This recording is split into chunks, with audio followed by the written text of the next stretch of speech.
Hello internets, Jesus loves you. My name's Cody, and this is the Christian News Show we do on Tuesdays and Thursdays with geeksundergrace.com. Except this coming Thursday, we'll get into that. Because before we get into the news, there are a couple things we need to go over. Literally, if you don't know who I am, like this is your first time at this channel, you can skip the first minute or so. Terrible practice to do your updates at the beginning of a video, but I like letting you guys know what's up. And I'm kind of excited about some of this. First off, Thursday, I will not be here, and that is incredibly annoying for me, but it's the way things are. I work as a waiter on the weekends, and a stipulation of working weekends was that I have to work all holidays, and Thursday is St. Patrick's Day. But going on to things that I am excited for, first of all, geeksundergrace.com has been given a new look. If you're looking for the podcast, the news show, the Twitch channel, all that kind of stuff on the website, you really couldn't find it very easily. So now anything that Geeks Under Grace is doing can be found on the front page of the website. Very exciting for me. Including our final thing, which is that we have a Patreon. I'm very excited about that. I had a Patreon for a little while, but nobody donated. This is a Patreon for Geeks Under Grace. It is not money in our pockets. It is money for the mission, so going to booths and stuff like that. I mean, someday we do want some kind of paid staff, but the mission is always our priority, and we won't have a paid staff unless it helps further that mission.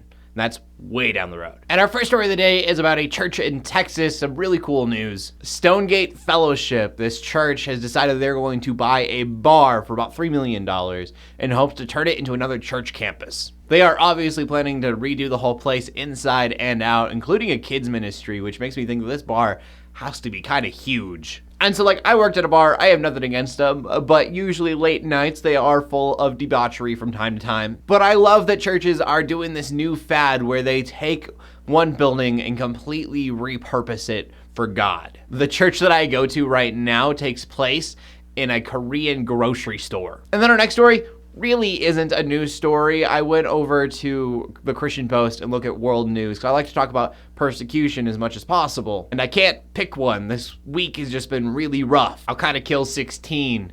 Car bomb in Turkey kills 37. Nigeria, hundreds dead. I mean, we could have had an entire episode just on that. So just know that it's there. I know I bring it up almost every week, but I don't want people to forget, for one, but also it's happening. So I talk about current events. Just don't let that emotion you had when you first heard about everything going on in the Middle East leave you. And obviously, keep praying for every Christian who's being persecuted, every Muslim, everybody who is being attacked by these extremists. But we're going to go on to our final story of the day, and I usually end this show on a grim note, so I'm trying not to do that today. So we're going to talk about Hillsong. This is legitimately an interesting story to me. I always get weary about Christian television, but Hillsong is partnering with Trinity Broadcasting Network, and they plan to have their very own TV channel. As you can imagine, it'll have sermons from Christian leaders, it'll have worshiping performances, talk shows, everything that you'd expect from a Christian TV network. And like I said, I usually get weary about stuff like this, but I really like Hillsong. And so I legitimately think that this could revitalize the way people think about Christian television. At least, I hope so. It launches June 15th. I don't know which cable networks will have it and which won't, but I'm hoping that I'll get to check it out. Maybe they'll have a website or something, because I don't watch a lot of cable.